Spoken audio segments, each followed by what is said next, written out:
Okay, is everybody ready for that spelling?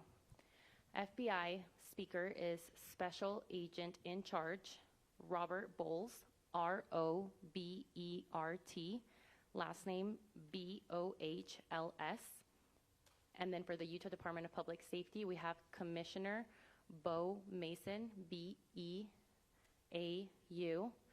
last name M-A-S-O-N. Anyone need me to repeat that? One more time. Robert Bohls, R-O-B-E-R-T, Bohls, B-O-H-L-S, and then Beau Mason, B-E-A-U, Mason, M-A-S-O-N.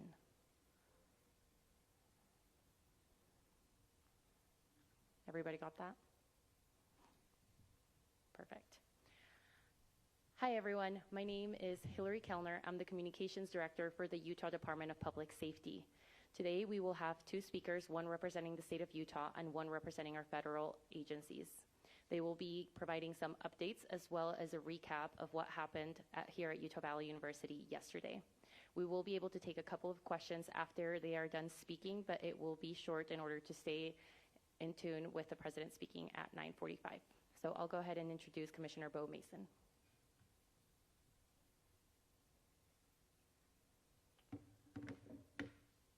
Good morning. I am Beau Mason, Commissioner for the Utah Department of Public Safety. I'd be remiss if we didn't start off today and recognize the significance of the day. Historically on 9/11, law enforcement has come together as a group to recognize and honor those that sacrificed to preserve the ideals of this country, the freedoms of this country. And instead we find ourselves today hunting a murderer who chose to violate our rights, the rights of an individual within this country. Just to recap yesterday's events, at around 12:20 p.m., political influencer Charlie Kirk was at Utah Valley University participating in a student-sponsored event with Turning Point USA. Charlie was shot at that event. He was transported to a local hospital where he later passed. Last night, his body was moved to the state office of the medical examiner. We will continue to facilitate movements to get him home today and with his family. Yesterday, during the investigative process, we located a couple of persons of interest. We interviewed those individuals, and after releasing them and after clearing them of being suspects, they face scrutiny, they face threats. We asked the public to be patient with the investigative process.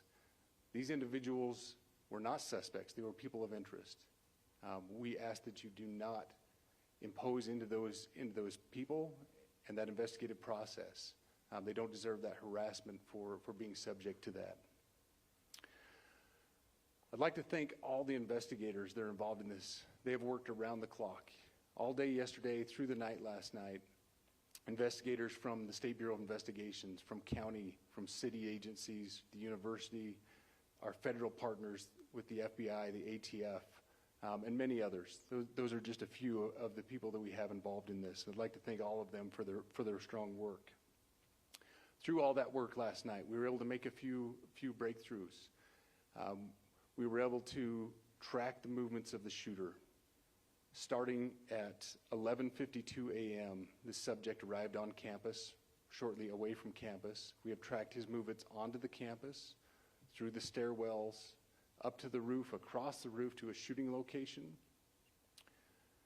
After the shooting, we were able to track his movements as he moved to the other side of the building, jumped off of the building, and fled off of the campus and into a neighborhood. Our investigators have worked through those neighborhoods, contacting anybody they can with doorbell cameras, witnesses, and have thoroughly worked through those communities, trying to identify any leads. We do have good video footage of this individual. We are not going to release that at this time. We are working through some technologies and some ways to identify this individual.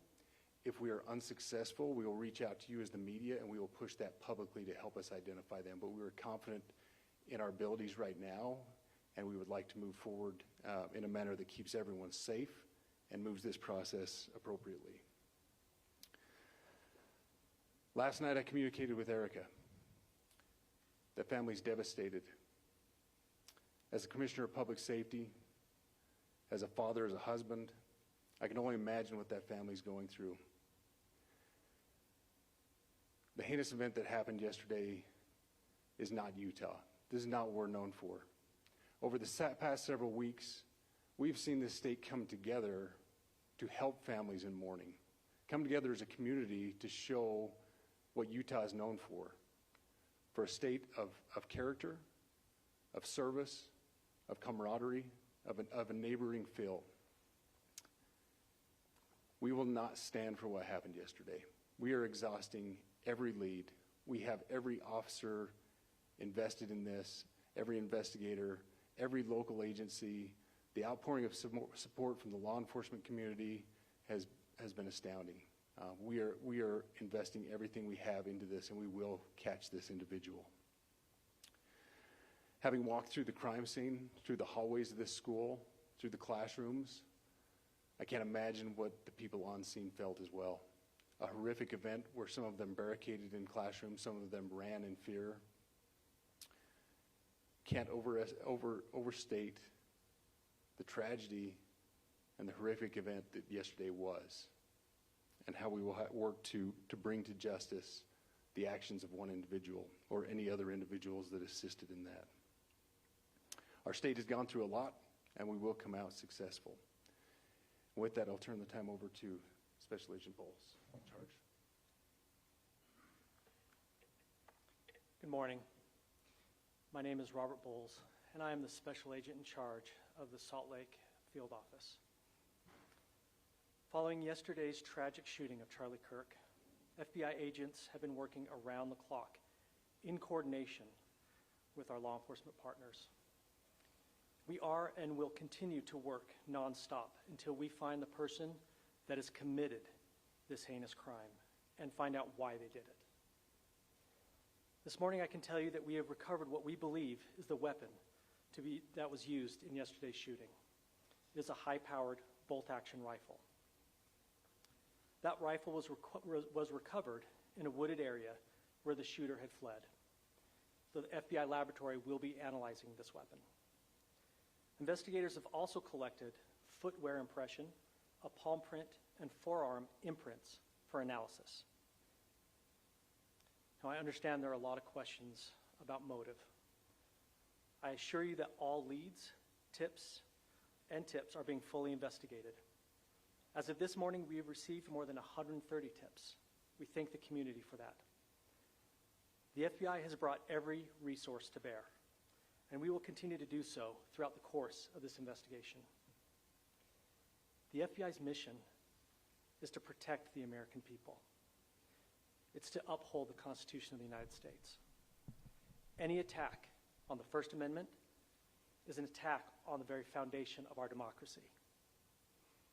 That is why we will relentlessly pursue this case and the shooter until we find him. We also continue to grieve with the family and the community. It's our community.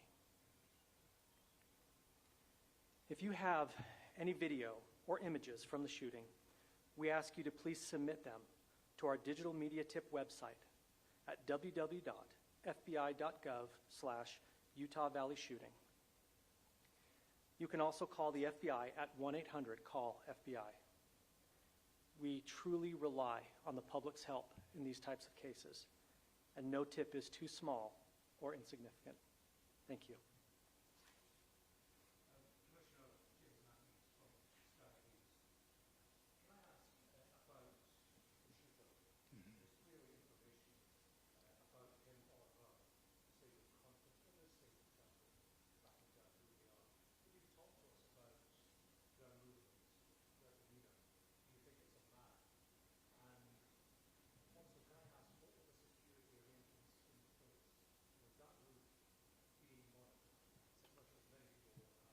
Absolutely. So what I'll release about the suspect is suspect blended in well with a college institution. We're not releasing many details right now, and we will soon, but right now we're not. But that individual appears to be of college age. We are confident in our abilities to track that individual. If we're unsuccessful in identifying them immediately, we will reach out for the public's help and the media's help in pushing those photos. That was a new development overnight, working through the night, studying those cameras. So that's something that's new and that we're working through right now. As far as the security, I cannot speak to that.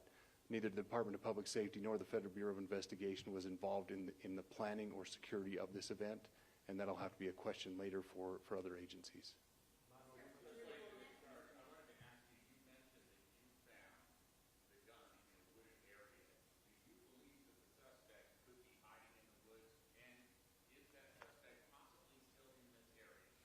So that's a good question, and it's a question that goes to the safety of the community, right? No, not in those woods. We've walked through those woods and secured it.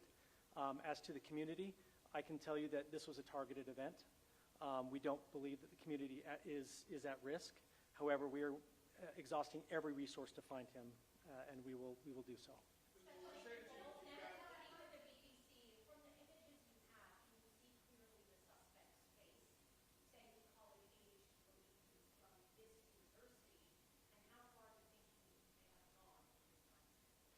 So I can't comment specifically on his face or any details such as that, as it's continuing to be a part of the investigation, and again, we'll release that shortly. However, we're doing everything we can to find him, and we're not sure how far he has gone yet, but we will do our best. We have images of the suspect.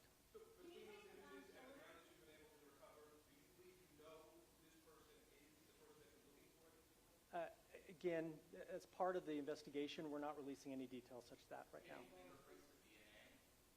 We are exhausting all of our resources to be able to collect those, but that's, again, part of the investigation. Excuse me? We are working on that, but again, part of the investigation that I can't release.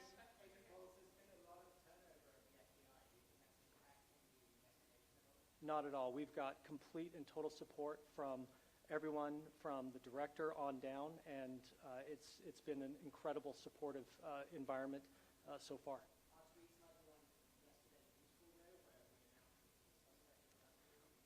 All I can say is that we're working the investigation the best we have with the environment we're given. So thank you.